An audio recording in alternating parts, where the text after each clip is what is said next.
What's up, everybody? Once again, it is I, James, coming to you from the Nerdy Musings podcast studio. I am joined today by the ever elusive, you may know him as Undead Wizard Art on the Instagrams. Mr. Tom Martin is here today. What's up, Tom? Lurking in the shadows. How you doing? I'm doing good, buddy. How's your day going? It's going all right. It's a very lovely day outside. Nice. And I was sitting outside on my deck and I was like, oh, I got to go do that interview. Yeah. Damn it. Like, dang it. I Dang it, this inside. guy's pulling me away from nature to come agreed to talk comics and art and just a bunch of stuff you don't like, right? I hate that stuff. Garbage. Now, speaking of peace and tranquility, have we been having some little discussions with, people who aren't so agreeable on Instagram? I mean, putting yourself out there on social media and just in case the audience doesn't know who you are or what you do, Tom puts out really amazing tutorials and short clips on Instagram. That's how I first started following him, about like tips in Clip Studio, doing your art in there, a lot of different things that people don't even realize that Clip Studio can do, shares a lot of his process. So with that territory comes the people telling you, you don't know what you're talking about, right, Tom? Yeah. Yes, it does. It certainly does. And a downside of that is that I always consider if the other side is right and I'm wrong. So I'm sitting there like, are they right? So I recently had a big thing where I was talking about how I came up with a process to transfer raster, like complex line art, like not just, a silly black and white logo, but a fully inked comic figure into vector. And it's complex and it takes time. And I'm talking about it and people are in the comments saying, you can just ink it in Illustrator. What are you doing? Right. Or you can just image trace it in Illustrator, done. And they feel so confident coming out and just laying that down after watching 5 seconds of what you were saying before getting to the point where I explain what they're just about to suggest isn't going to work. Right. They drop that and then they strut out of the room. Well, and just to give context to everybody, and as somebody myself that came from graphic design, anybody who's spent, any substantial amount of time in Adobe Illustrator knows that a complex image, the trace feature to turn it to vector, does not work great without a lot of tweaking. And even then, a lot of times it's just easier to redraw over it and vectorize it the slow way. And for the audience, like a vector, that is basically a mathematical equation that makes it so the image you create becomes lossless, meaning you can scale it to infinity and it doesn't pixelate or look all fuzzy like if you tried to do that with a JPEG or something like that. Yeah, and it's exact every time. I'm sorry, I thought I was just going to say it's a huge benefit, right? Yeah, it's nice, but it's imperfect. It's not, I would definitely not say it's better than raster, but for certain intent, it's good for advertising. People like to use it for billboards and things like that, but yeah, got its upsides and it's really got its downsides. It's so fussy to work with. Yeah. Yeah. And you came up with an awesome process to, take the line artwork and really vectorize it in a fashion that retains all the original quality and detail, which isn't easy to do. Yeah. Have you tried it, being a graphic designer guy? I haven't tried it yet. No, I haven't had time, but I saw what you did and realized the brilliance of it. Oh, thank you. Yeah. When you, I don't want to say like, when I have these ideas, because that sounds really cocky, but sometimes I have these ideas for a process. And when I do, I think, no, somebody, because I have self-esteem issues, I think, no, somebody must have done that already and found out that it doesn't work for whatever reason.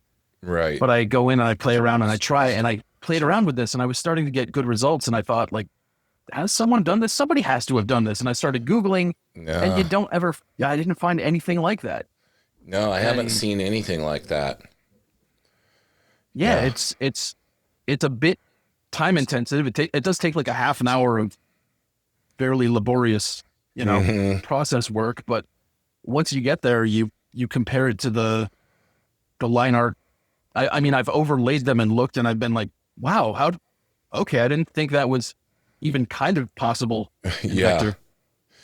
Yeah, in Vector, like I like to ink in Vector when I do work in Clip Studio, just because of that, the scalability. Like depending on what you're creating the artwork for, you want to have that ability to blow it up big poster size if you want, or reduce it down, whatever. It gives you that flexibility. That's kind of the benefit to working with Vector, right?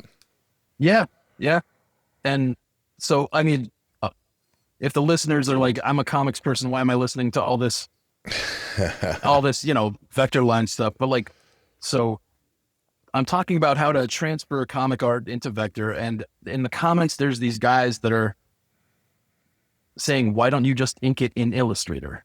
Right. And the whole thing stems from just these people that they know that you can. They know that you can take a stylus to your Wacom tablet, or however it's pronounced, I forget. And you can trace over pencils, and you can technically ink it in Illustrator, but it looks terrible. And Can technically do it, but there's also a reason why there are no high-level pro comic book artists inking in Adobe Illustrator that I know of. Yeah. There's a lot of good reasons for that, but it's not the sort of thing you can easily tell someone in a comment section, because they'll just be like, no, it works, look. And I had some guys there that were telling me like, no, it would work. Look, I do it. And the only response that I can come back with is, yeah, but it looks horrible. And you don't want to say that. But you don't want to say it. Yeah. Yeah. Yeah. You don't want to say it, but sometimes it needs to be heard. I know. I think we need to meet. I went to an art school where we had a lot of people that probably shouldn't have been there. Right. Including me. I will throw myself in that. Like, I thought I was like, I remember at the time being cocky and looking around and thinking like, oh man, some of these people don't belong here. That's too bad. Yeah. And looking back at what I was drawing at the time, I'm like, oh, I was one of them. Right. Okay. I had there's weird blinders. Like sometimes you just don't have any idea of what you're putting out. Like Corey Feldman releases music. And that terrifies me. Yes. Like you don't want to be in that position where you think like, I got this. I'm confident in what I'm putting out. And then you put out Angelic to the Core, Corey Feldman's wonderful double album that I have listened to many times. But he did it, right? It's just akin to those guys telling you can ink in Illustrator. Yeah, it is. You can do it. It doesn't always mean you should. Yeah. But confidence is important, and it's good that all these people are trying these things and putting themselves out there. It's just, before I get too ahead of myself, I wanted to ask you a little bit about your background in art. So, I mean, you just mentioned that you went to art school and everything. Like, this love of art, is this an area you've known you wanted to pursue for a very long time? Not really. I mean, I was drawing as a really little kid. I was making, in my nursery school, they were like, oh, Tommy does all these he draws all these crazy things. And it was just fun for me. And I didn't really take it seriously. And then in high school, I started reading comics. I kind of fell into I'm going to buy this, the Spawn #1, and it's going to pay for my college. And, oh man, I was right there with you. And I didn't realize that I could make a career out of it until I saw an ad for the Kubert School in the back of a comic, and I thought, that's it. That's what I'm going to be so good at and be so rich and famous doing. And then the reality set in. Yeah. The market crash for comics happened while I was in school, and then I came out into that. I always dreamed of going to the Kubert school, and I always tried to scrape together enough money to do the correspondence courses. That was like my dream. Oh, nice. I bet that would have been nice. I never could afford it though, and I was like, man. And then one day once they were on DVD and stuff, they released where you could just get the course books without doing any of the, you could just have them to have if you wanted to. You could pay extra to send things in for the critiques. And I remember being in a position where I had, I was financially able to get those, and I still have them to this day. It was just, for me, it was like nostalgia almost. Like, here's this thing I dreamed of. I dreamed of having access to this when I was younger, and now I'm able to get them. So I got them and poured over them. And, but it, when you do it in the generation that we're in now, where we have YouTube University to teach us all things art, it wasn't as exciting as I had built it up to be when I was a kid, you know? Yeah. Yeah. How are those DVDs? Are they any good? Did you feel like you picked something? I mean, they're good. They're Joe, they're Joe on there giving you all the old school OG fundamentals and everything. So they're transfers of the old VHS tapes. So they're not like, super great quality or anything, but the meat and potatoes is still there. Like it always goes back to the perfecting your fundamentals, We all want to get ahead of ourselves and jump to the cool finished thing, but whether it's how to draw comics the Marvel way or the Kubert courses, they're always making you realize you got to go back, and if the fundamentals aren't there, then the finished thing isn't going to look great, There's a lot of that. Yeah. There's a lot of, I'm not ready yet. I need to work on this more. Yeah. Man, it keeps happening. Why does that thing look wrong? Oh, because there's no structure, there's no form. Yeah. To come out, I was so confident that I was going to succeed with this. For example, like I just sent in a comic pitch on May 5th, and I haven't heard anything back, and I'm starting to feel really like garbage about it. Like, right. They all know what I'm terrible. I've always been terrible, and they could see it. They could sniff it. They know it. Well, yeah, we're looking at it from our perspective to where we can only see the flaws, right? Yeah. A lot of times. Yeah. Well, when you were going to art school, I'm assuming it was mostly all traditional at that time, right? Were there any, because when I was going to college, it was just when they were starting to introduce, like, I think there was Wacoms had just started becoming somewhat available and all of that. But as far as like my art classes, it was still all traditional. Was it that way for you as well? It was, I mask off my age when I'm on here because I sound young and I'm not. But when you mentioned Spawn 1 and the comics crash, I'm thinking this guy and I, we're this Tom Martin and I are probably OGs from a similar generation. So Spawn number 1, huh? Okay. Yeah. I see you. But yeah, just there was not a lot of digital going on. We did have a computer lab where they taught computer coloring, but it was really basic. Like that was very new at the time, and I'm surprised looking back, I'm surprised they had the computer lab because there was a lot of machines in there. Were they everything else that we were doing? Were they using like Corel Paint or something? No, it was Photoshop. Okay. Everybody there, like in the early days, like we had no idea what was going on, and we had to call the teacher over constantly and be like, "Why isn't it working?" And we're always on the wrong layer. Yeah. Always the problem. You're not on the right layer. And it feels really silly to look back on that considering. Yeah, no kidding. So the majority of it was traditional then. Yeah. And in fact, we had a graphic design class that I don't remember any of it, but it was just before Illustrator became the standard. Yeah. And it involved shooting negatives of the work and photostats. And I don't even remember the terminology that I'm using. That's how far away I am from it. But I had a full year of being taught old school graphic design. and none of it stuck. Yeah. Just interesting that I lived through that. It is. Now, was your idea, were you going for some kind of art degree when you were going to school there? Yeah, this was that school that I saw on the back of the comic book. This was the Kubert school. Oh, so you actually ended up being able to go to the Kubert school. That's awesome. Yeah. Yeah, I did all 3 years. I knew Joe. Joe was great. Like there were a lot of teachers that were amazing. not great and were kind of there for the paycheck, but Joe was very engaged and he was really a good teacher, really a good person to talk to too. Yeah. I left feeling like he was a friend, and then I never spoke to him again after that.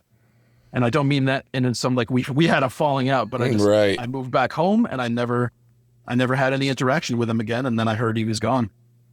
Man. Okay, so now I'm really jealous. Because you took it a level above the correspondence courses and you were actually there. Yeah, I also went into some pretty incredible debt about it, so temper that. Oh, I can imagine. Yeah. I can extrapolate based on how much the correspondence courses costed that I couldn't afford, and imagine that tuition had to be pretty up there. Yeah, and the thing that when people ask me about it, like, wow, how you must have learned a lot, and I'm like, not really. Yeah. What the thing that I attribute learning to in that whole time, that whole 3 years, was that I was spending that many hours a day drawing, and that's pretty much it.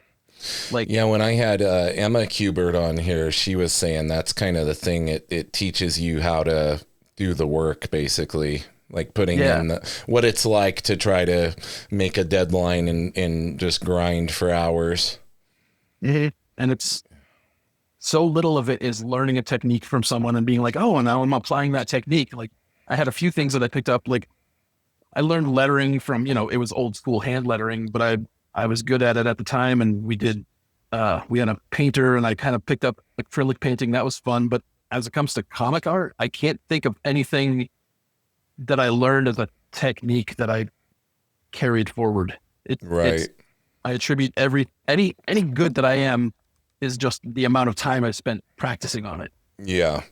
Now, were Adam and Andy teaching there at all? No. Okay.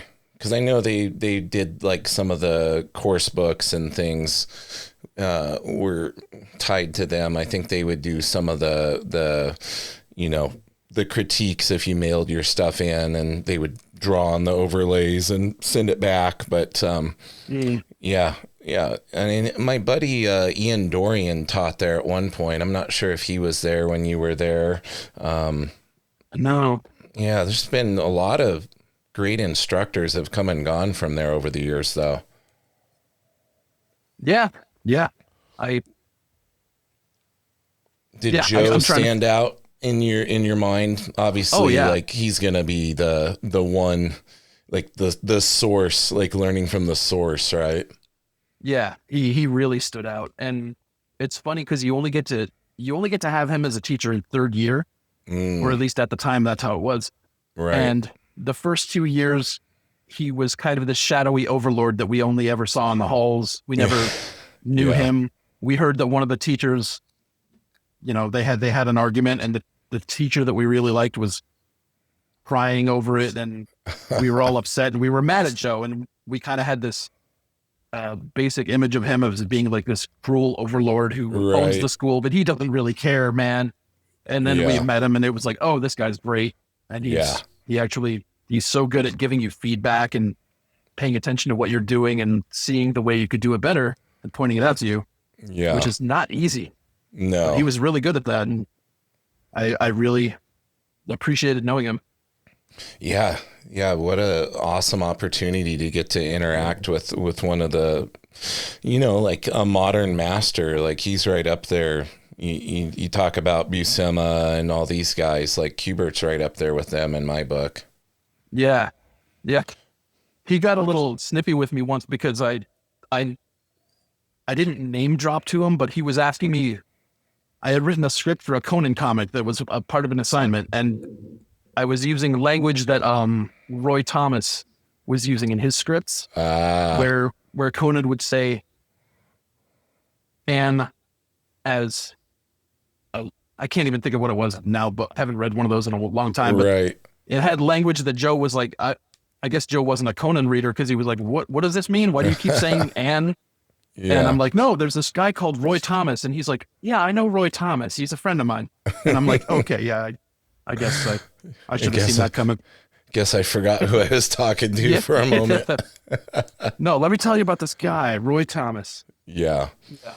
Now, coming out of the Kubert school, were you able to break in and find work in the industry? No, Okay. not at all. Yeah.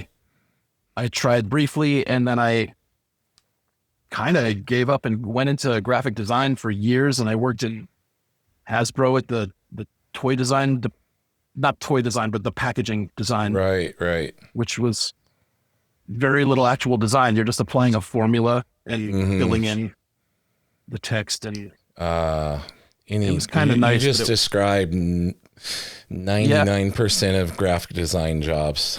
Yeah. My wife was she was a international award-winning graphic designer. She did it for well over a decade, and kind of got burned out over the restrictions and formulaic process of things after so much time. And it's very much like you kind of were describing there. I liked the formula of it. I liked, we have a line look, and we have, this packaging for I was in the Star Wars department. So it was like, Nice.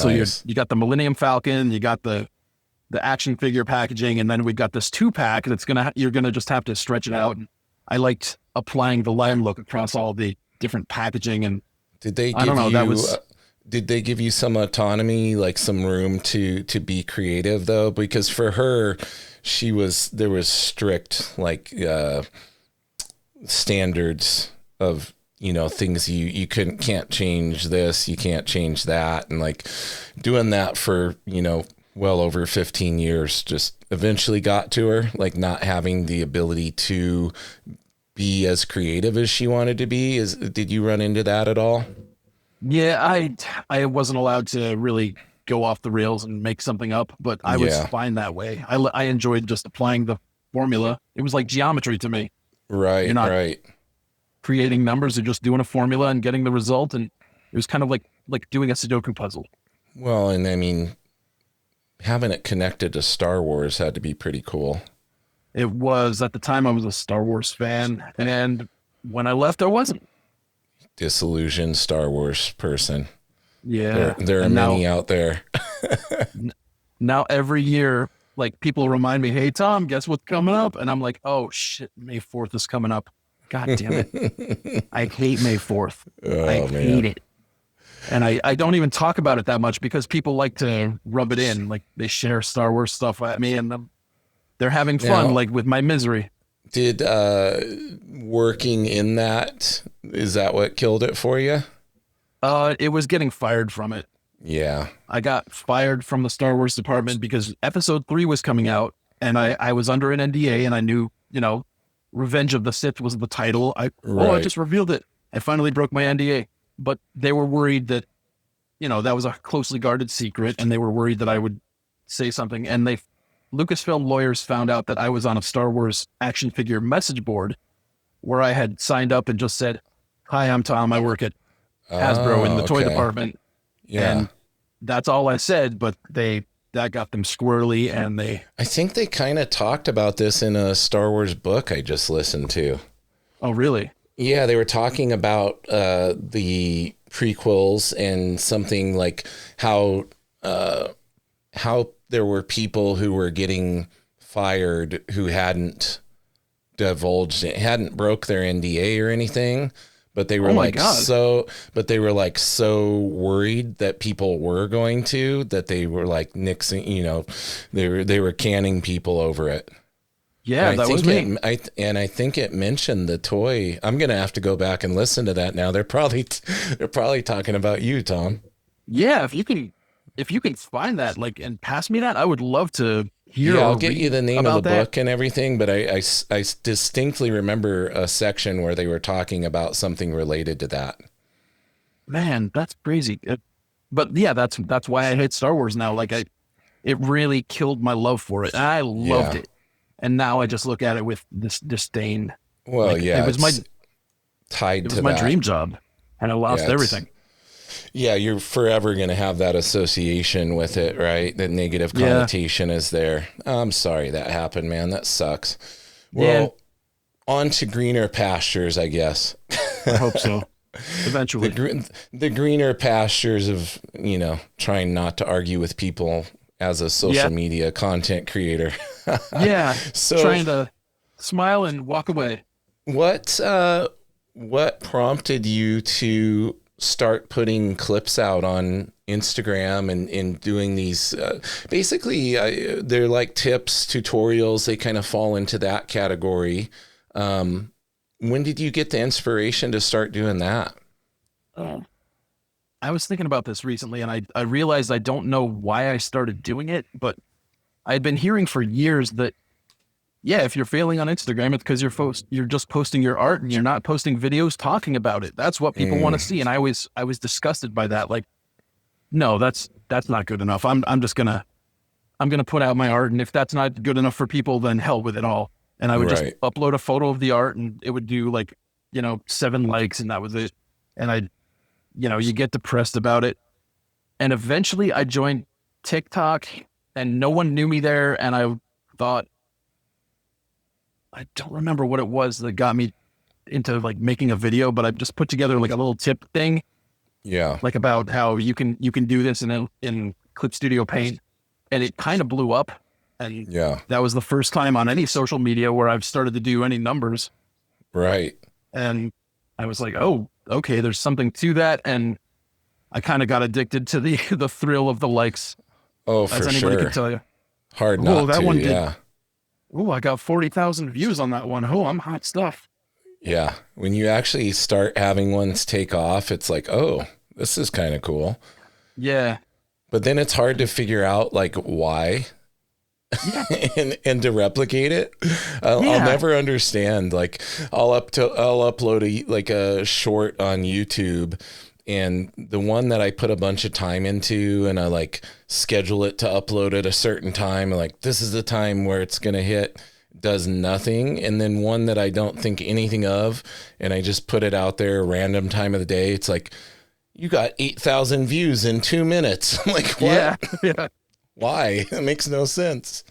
Yeah. I have, I once got into making, I tried to make an ASMR inking video, and it's got, the pen sounds on the thing, and it's just and it did extremely well. And I did it 5 more times, and each one of those bombed. And that was on TikTok. And eventually when I moved over to Instagram, oh yeah, this whole thing that I'm succeeding with over on TikTok, why don't I take this over to the Instagram, idiot? And oh, I know I should do that. And I did. And I brought the ASMR thing over there, and the same one hit, and the other ones all flopped again. And I have no idea. Yeah. Why that is, especially because the pen squeaked on the screen at some point. Yeah. Really awfully. Made an unforgivable noise that everybody pointed out in the comments, but they still watched it. Yeah, it's so random. Yeah, I've just started not caring and just putting them out. I'm not going to stress over doing it all perfectly. If people see it, great. If not, whatever, because it doesn't seem like there's a exact formula for how to do it. Yeah. Do you still get emotionally involved in the ones that you put a lot of time into? Because I do. To some extent. For me, my focus is just consistency, getting content out consistently, and for me, I have to stay ahead of things because I'm so busy with my real job and everything that I knew when I started the podcast, I had to stay ahead. So for instance, I'm 6 episodes recorded ahead right now. And nice. That was the only way I knew I would be able to do this and release things weekly. So yeah, for me, when it comes to that stuff, it's it's more about just the fact that I stayed ahead of the ball and I got it out.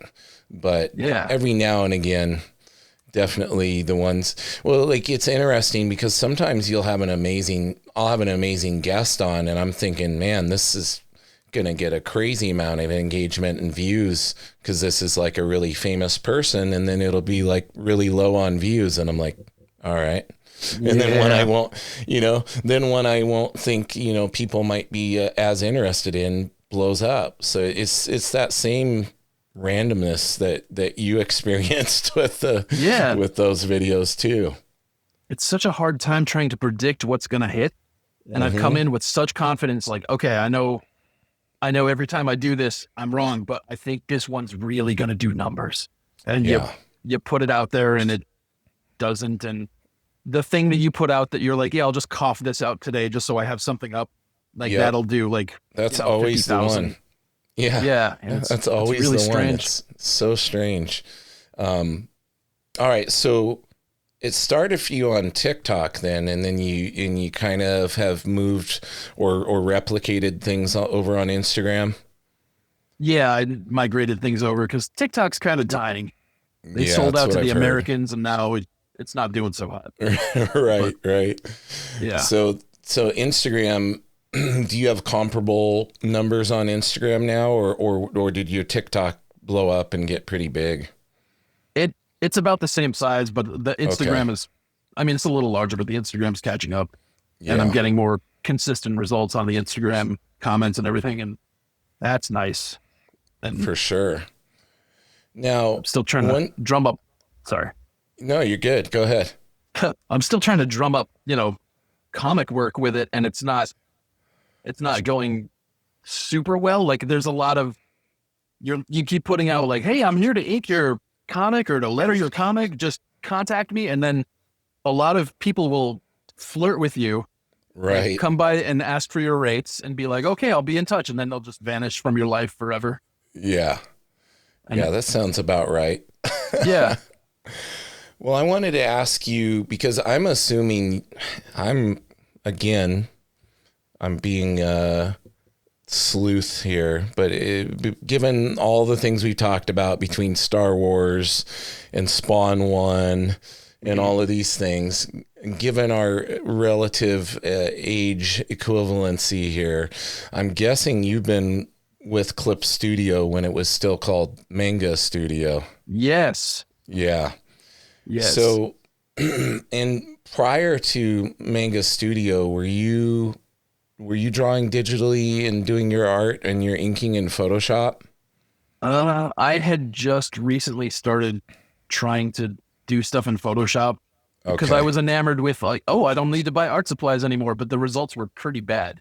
Yeah. Like I was not getting decent results, but at least I was making money selling art that I wasn't buying paper and ink for. And that was a novelty. That was a thrill. Yeah. And then someone introduced me to Manga Studio and I was like, oh, I'll give that a try. And then I flipped out for it. I loved it. Yeah. Yeah. It's so cool. And there's so much stuff that it can do, like so many hidden features that people haven't figured out. So that's what's so cool about your videos to me is you've brought up several things that I didn't know it could do that you figured out. Now, I do have one Clip Studio specific question for you that you may be able to answer. That's something I have a workaround for it, and it might be the only way to accomplish it. But you may have covered this in one of your videos, but I like to ink on a vector layer. Okay. But on a vector layer, you can't do like a bucket tool fill of your spot blacks on the vector layer, layer itself. Mm-hmm.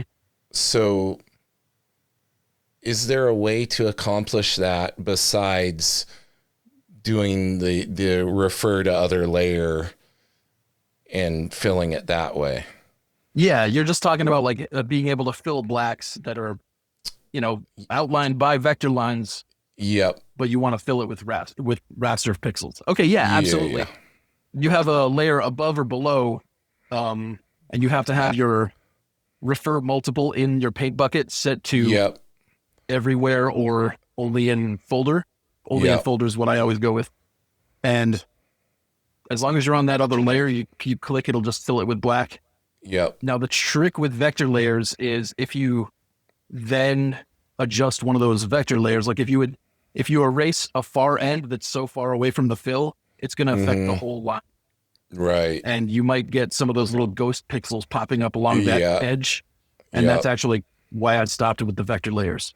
Yeah. But if you fill with like a, set your area scaling by like 2 pixels, it'll trap the black in there and you should be okay. You should be fine. So your process then, I'm guessing, since you said you got away from the vector, do you do everything raster and then just use your vector conversion process at the end to turn everything to vector if that's what you're wanting to achieve?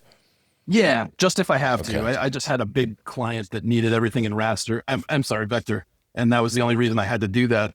But it was a fun challenge, and it was really fun to. I don't know. I love the challenge of like a problem that I'm trying to get around, because sometimes the solution is more fun than the art. Oh, for sure. Yeah. And you've leveraged something that I don't think a lot of people leverage in Clip, which is the same thing Photoshop has, where you can set up the different actions to, click a button and complete several steps of a process. Yeah.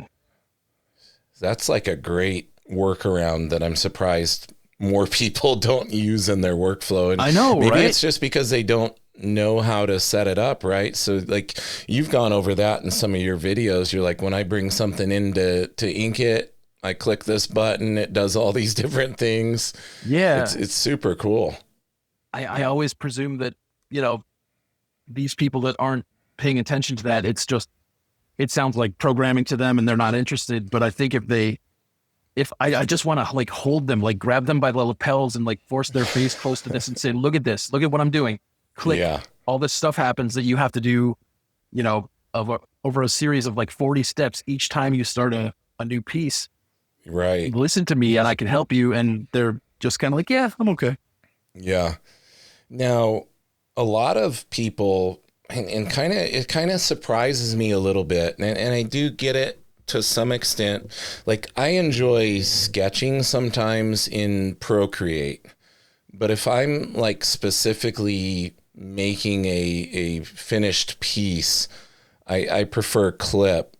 But there's a lot of pros like who are using a lot of workarounds to make Procreate their full, studio for comic creation.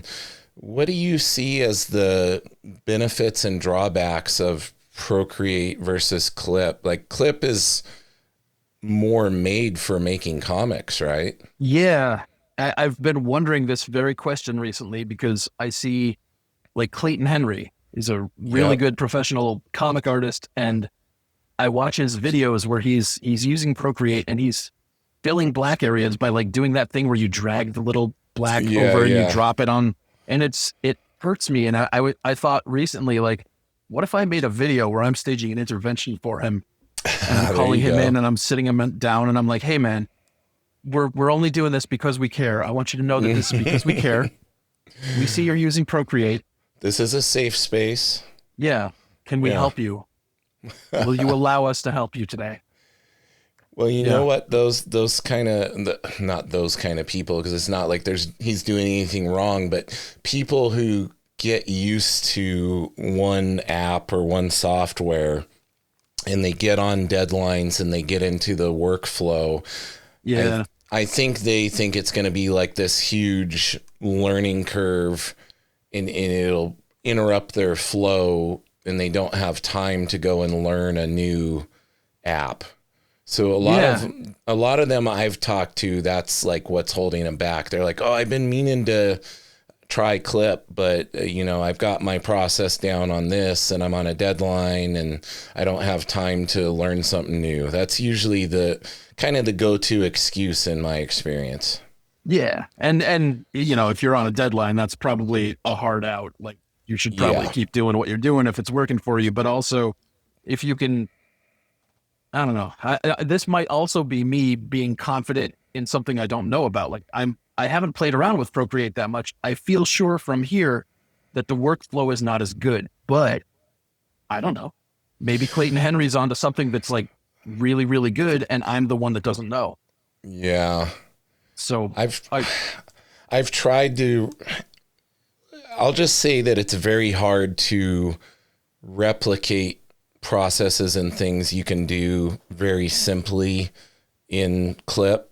It's hard to do those without adding extra steps in Procreate. Yeah. Like you can do perspective grids and the different things. It's just not as intuitive, and it's not as adjustable and editable. Mm-hmm. And then like doing panel borders, and there's just so many amazing tools in Clip that if you are using it as if you're making a full comic in a software and you're 100% digital workflow, like Clip can do it all. So it's like, and I think there's that intimidation factor of like, well, I have to learn how to do all these different things. But like, once you learn it, its whole intention was to be able to make an entire comic in it. Yeah. And the thing that I always say when this comes up of, Procreate versus CSP is, if you have any background in Photoshop at all, that's really going to help you to make that jump, because the UI is almost plagiarized. Oh yeah. It's pretty much Photoshop with like a few name changes. Like it's not threshold, it's binarization. It's not right. this, it's that. But it's largely Photoshop with a bunch of new tools that are in there stacked on, that are there to make line art easier and give you better results. And I try not to evangelize too much, but hands down, the inking in Clip is just light years beyond inking in Procreate, in my experience. Like it's such a way more intuitive process in Clip to me. Mm-hmm. And the stabilization in Procreate, I don't know what it is. A lot of people are totally fine with it. That feeling where the pen, it feels like it's leading the line around and the line is trying to catch it. Yeah, it's so hard to draw with, and the stabilization in Clip feels so much more intuitive to me. Yeah, same here. Do you, what's your preferred device to use to draw? Are you on an iPad? Are you on a Cintiq? What are you working with? I'm just on an iPad. It's a small little thing. I look enviously at the people that are drawing on these big tablets, and I'm like, oh, well, that's nice. Right. I'm pretty happy with the iPad because like it's small. I do wish the screen was bigger, but at night I take it into bed with me and I read my comics on there, and I get so much use out of that thing. I do the same thing. Yeah, I do the same thing every night. That's the bedtime ritual. Look at art or look at some comics. I use the iPad Pro as well, and it's funny because one of the big selling points for a lot of people in Procreate was where you draw a line and keep the pen held down, and it keeps it that shape. Yeah. Now in the recent Clip update, they added their version of that feature. Yeah. So it's like the one thing that people liked better in Procreate, you can now do in Clip. It was fantastic. I got so excited that day that they announced that. Yeah. Because I saw that they had a new version out. I'm like, okay, I'll check out what the features are later. And then I saw somebody talking about how we have quick shape now. And I was like, wait, what? Yep. For real? And I like ran off to check out, and they had a whole video about it. And they had like 2 or 3 other things in there that I was really excited about, but I was freaking out about the quick shape. Oh yeah. Now, you doing all this evangelizing for them, have you been in contact with the people that create Clip at all? No. Man, what are they doing? They need to be sending you the betas. Yeah, I tag them and they don't see it. They ignore it. And I applied to be, they had like be one of our people on socials evangelizing and like a brand ambassador or whatever. Yeah. And and I tried to get in on that, and they didn't take me. But in fairness to them, I was new on TikTok at the time. I was only like 1,500 people in. So I think you need to try again, man, because you're out here showing people way more stuff that it can do than you can easily, like, because sometimes finding a tutorial or a video on the specific thing you want to accomplish in clip can be hard. Mm-hmm. So you've definitely got a great amount of ability for people to access and find that kind of stuff. Have you ever thought of, well, I think you already have a Patreon now, right? Yeah, I just started it about a month ago. So on your Patreon, are your Patreons going to be able to kind of ask you for specific, like, hey, I want to accomplish this thing. How do I do it? Yeah. Yeah, that's nice. I have that baked in, but also, in fairness, that's kind of a thing that I just do anyway. So I'm trying to pare back on just doing that for anybody that writes to me on Instagram and so I feel bad doing that, but also like I'm trying to sell a service here, so it lacks the value if I'm doing it for everybody. Yeah, giving away the milk for free, right? My milk is free, and I don't like it. Pay for my milk. Exactly. Yeah, don't we all? Now, creamy and delicious. Okay, now you might be scaring some people off. Careful. Okay, sorry. So on your Patreon, what are do you have a few different tiers? Like, are you doing any mentoring on there?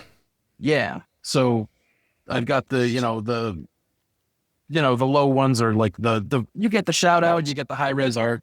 Above that, you get more in-depth videos where I talk about, the normal stuff that I post everywhere, except these ones are going to go into a lot more detail, like 3-4 times more in-depth, full tutorials step by step. And with each one, I'm going to be posting like a truncated one on Instagram where you just watch it for a minute and then you just hit a paywall. Yep. Oh, if you want more. Oh, shucks. I'm sorry. / Gee whiz.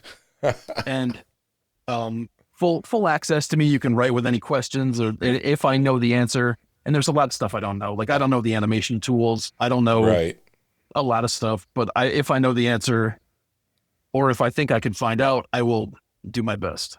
And then I've got you said you were going to be doing some like group challenges or, like where you guys take a piece and each work on it, that type of thing. Yeah. I had this idea and I was like, oh, that'll do crazy on there. But there were pitfalls. But I have this idea to do monthly communal inking and lettering workshops where we all take the same comic pencils and we all ink them. And then at the end, I do a video about it and I show the results. We do comparisons and maybe I award little things like, okay, the best single line I'm going to award to this shoulder over here by Jason. Right. And then I was really into the idea. And then it occurs to me, like, anytime I just ink something, I just pull it off of Google. I don't get permission from anybody. But if I'm putting it behind a paywall and I'm selling something about this person's art, I need to get that artist's permission. And that really threw a huge monkey wrench into the whole process. That puts a little kink in there. Yeah. But I mean, the worst part of it is just, shrugging your shoulders up shyly and like approaching a comic artist and asking if you can use it. Cause they mostly say, yeah, that's fine. Yeah. So the first one that we're doing is Ed McGuinness. He did a Batman and I asked, could we do this, sir? Please help. And he's totally fine with it. Well, he's pretty much as iconic as they come. So that's pretty cool. Yeah, I'm really happy to have it. And I don't know what I'm going to do for next month, but I'm so happy that he said yes. It was a good way to kick off. Hard to up the bar. Yeah. From Ed. I mean, you know what? I'm thinking about doing it by like, by feature of it. Like, so with Ed, the point is, the pencils are so tight that you kind of have to stick to what he's telling you. Don't improvise too much. Like Right. just it like paint by numbers, man. Just stay steady and go on and go through. And then next month, maybe I'll try to find somebody that's a little sloppier, like where Yeah. it's more of a suggestion and you have to Yeah. fill in a lot of yeah. More open to interpretation. Yeah. And in that, I'm definitely not as good, but it'll be fun to do as an exercise. You know, Capullo has some very loose pencils. It would be amazing if you could get permission from him. Yeah. Yeah, some of his Batman stuff he did. There was like, if you look, I have the DC Unwrapped trade paperbacks where it's all just the pencils, and I look at that and I'm like, man, you got to be a confident inker, because he's like leaving so much room for interpretation on it. It would intimidate the hell out of me. I'm trying to pull up some of his pencils and find a nice one where I can check out the tightness level here. Yeah, he goes very loose depending on what inker he's working with. So like I noticed the pencils he did on that most recent, the Wolverine Revenge book, those are like super tight. But if you look up like the Batman Court of Owls stuff, the pencils from that, it's like super loose. Like he's using the side of the pencil and going in there and just scribbling a lot of stuff in. So might be an interesting one. Yeah, I think you're right. Yeah, might be an interesting one. Well, speaking of artists, who are some of your favorite artists or over the years? I mean, I'm not expecting an exact list because like for me, it changes like almost daily. Like if you ask me to pick my top 5, but who are some people that have really stood out that you've been following for a long time? Well, I have my top 3 is immutable. Like okay. It's Fritz Samnee. Yeah. Who seems like he was just born fully formed. Yes. Like if he ever evolved, I never saw it. Like I don't know where he started, but I never caught where he seemed a little unconfident in his lines. It's crazy for me. I reread Batman and Robin Year One twice over the last month, just like going over everything. Yeah. Love him so much. And Jack Davis, the Mad Magazine guy. Yep. Like just insane line work. Like nobody's doing anything like that. Yeah. Just completely forged his own way and seemed to have a blast doing it all the way and lived into his 90s. Yeah. Man, fantastic. Amazing. David Mazzucchelli. Oh yeah. Mazzucchelli, like Batman Year One is a holy relic to me. Do you have the artist edition? No, I don't. Oh my God. It's amazing, dude. But mostly I just read comics on my iPad these days. So like a physical book, I'm not taking that to bed. Well, and a giant, a giant 11 by 17 physical book that weighs like 15 pounds. Yeah, I would love to go through that thing, but I don't know that it would offer me more than what the actual comic does. Yeah. Yeah. Let's see. So those are your top 3. That would be like your Mount Rushmore. Who else, like current, like people that are putting out books right now, who are you gravitating towards? I'm a huge Cory Walker fan. Oh yeah. And it's frustrating when you see, people think it's a competition. They have to like always put Otley over Cory Walker. Like Cory Walker he can't hold a pencil to Otley. Right. They're doing 2 very different things. And like for the lines that he makes are so delicious. Yeah. Like he'll just have like a city scene where people in well-designed outfits are just walking past, like eating takeout alien bugs. Mm-hmm. And it's one of the best things I've ever seen. And I just kind of go off like that, like just a whole tangent. Like, wow. Yeah, I always drool. I drool over the Invincible trade paperbacks that have his like loose sketches and figure studies in the back. Yeah, crazy stuff. He's phenomenal. Who else that's working these days? I'll throw a letterer at you. There you go. Russ Wooten. Oh yeah. I think Russ Wooten might be the best letterer I've ever seen. Yeah, he's amazing. Even counting like the old, Sam Rosen and everybody. Like if I see, I can recognize Russ Wooten from his style, like And that says a lot when it comes to looking at letterers. Yeah. And I know you're not supposed to notice the lettering, but I'm a lettering nerd, so I kind of do. I study it, and I'm right. And I noticed the lettering I don't care for so much, and I'm like, yeah, I don't like this. I'm just gonna read this one. So that's mid. Yeah, but Russ Wooten, he stands out to me, and I notice those, and I'm like, oh, I bet that's Russ. And then I flip back to the front, and I'm like, yes, it's okay, yes, got it. Yeah. I mourn that there's not more inkers working these days. There's not a lot of inkers out there. So I wish I had more. Changed a lot. Yeah, everybody's inking themselves now. One of the things that I did when I first got in touch with McGuinness was just me throwing my portfolio at him, saying, "Hey, because I kind of do I'm kind of tight. I try to keep it tight.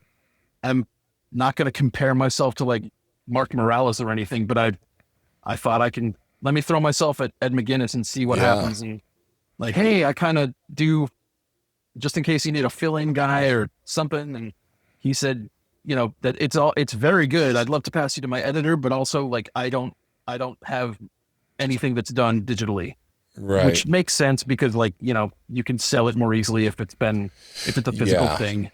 Yeah. It's the one drawback. Yeah. So that's, none of that occurred to me when I was trying to refocus my career into inking, is that inking, it never occurred to me like, oh, inking's not much of a thing anymore. Yeah. Yeah, it's different times that we're in.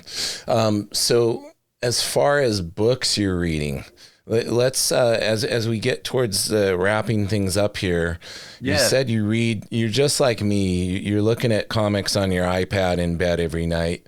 What are you picking up these days? I never see this makes me lame because I'm not supporting the industry as much as I could, but I never read a single issue of a comic. I always wait for the full collected edition. You're a binger. You want to binge them. Yeah. Like I want to see the whole story and not get left on a cliffhanger and have to wait a month. Right. But I do wish I was on board with the absolute Batman stuff, which if before I had heard it was good, I just saw, the character designs and I was like, oh, that's no, thank you. I thought we left Extreme behind in the 90s. We all made that snap judgment. Yeah, I did the same thing. And then that annual came out where he's beating the hell out of Nazis. And I'm like, okay, yes, please. I read it and I salivated over it. And I'm not a wrestling fan, but like watching, I can't think of his name right now. Daniel Warren Johnson. Yep. Doing all the like Batman doing like suplexes on people and everything. And it's so fun to read through. Yeah, and super fun. Appreciate. It's one of the best, most fun times I've had in comics in a long time. Reading that. Yeah. What else? That was a good one. Man, you probably like me too. You probably have your old standbys that you just go back and look at over and over. Oh yeah. Too. Yeah. And I'll be like, oh, I haven't reread Dark Knight Returns in like a half a year. It's about time to reread that. I'm the same way with like actual books. Like I'll just keep going through the old Stephen King books that I like and keep. Right. I'll reread Night Shift like, once every year and a half. Or I'm the same way with Invincible. I have the Invincible, the omnibuses on my iPad, and I'm always just going back and reliving that and going through that story again. And like you said, Cory Walker's art's amazing. Otley's art's amazing. It's just it's a good time all around. It really is. Like it's a rough start when you get into Omnibus 1 and you're like, okay, but it shapes Definitely up so nicely. Up. And at the end, you're like screaming with delight every time you open up to a new splash page. Oh, fantastic. For a while there, sorry. I was going to say, have you picked up Battle Beast at all? I have not. Because the first trade's out. Yeah, first trade is out, and then probably coming up on the next one will be out pretty soon. That's just fun. It's Otley doing crazy battles, fight scenes, you know, all the stuff he does really well. It looks fun, and I feel weird saying this, but like I don't like where the line work is at. Like, yeah, he's working a different style. Yeah, and he's experimenting. You can tell he's experimenting on this. I'm not feeling it as much. I crave the more controlled, like cleaner line work. But you know, do what you feel, of course. But exactly. For me, I'm like, oh man, yeah, I would love to read Battle Beast.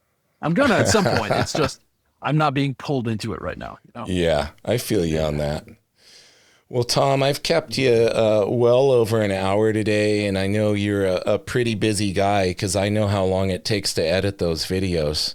I can sympathize on that, man. It is not easy. At the end here, I always like to ask, are there any things that you would like to promote? Make sure you let people know about those. Let them know where to find you on social media. I would definitely plug that Patreon if I was you. Yeah, so I want to give you the spotlight here, Tom. Let everybody know what you got going on, where to find you, and give them some actionable steps to take to interact with you. Well, thank you, man. I don't want to say this was fun. This was a fun little talk. I liked it. Super fun. I appreciate you making the time. Yeah. So I'm Undead Wizard or Tom Martin or Undead Wizard Art. I don't have like it's close, but it's not the same thing across every social. I'm flawed that way. I'm human. And I have the Patreon where I'm trying to do more like instructional teaching tutorial stuff about Clip Studio Paint and lettering and inking in general. Like I cover a lot of ground, just not penciling. So when people write to me like, do you have any tips, like drawing tips for me? I'm like, yeah, let someone else do it. But, so that's patreon.com/undeadwizard. And I'm trying to build up a nice head of steam on there. But awesome, man. Yeah. I'm going to be encouraging everybody to go and support you on there. Thank you, man. I appreciate this. My pleasure. It was a great time, and I hope to have you back on here one day. I'd love to. I'd love to be back. Very cool, maybe I'll even Tom. be on camera. My God. Maybe. Okay, let's make a pact. If you do decide to publicly show yourself, this is where we debut it. Oh, my goodness. Okay. All right. All right. This will be the debut. All right, buddy. Well, listen, hold on for a moment here while I talk to everybody. Everybody, first off, I want to thank my Patreon subscribers, Mr. Brandon Paul, who you guys need to go check out, B. Paul Art. He's the creator of Chuck Maxwell. He was my very first Patreon Nerdy Insider member. Brandon, along with Mr. Michael Gardner, who's also a longtime supporter. They both get access to each week's episode 48 hours early, so they get it on the Friday before it comes out on Monday. You guys can also get access like that if you head on to patreon.com/nerdymusings. Only $5 a month. And you also get mentioned at the end of the podcast, just like they just did, as well as some other bonus perks. Go out, support Tom Martin. He's an awesome guy. He's sharing great tips on Clip Studio. If you like to draw digitally, he's your man. He has all the pro tips in Clip Studio and then some. And in the meantime, everybody, keep it nerdy.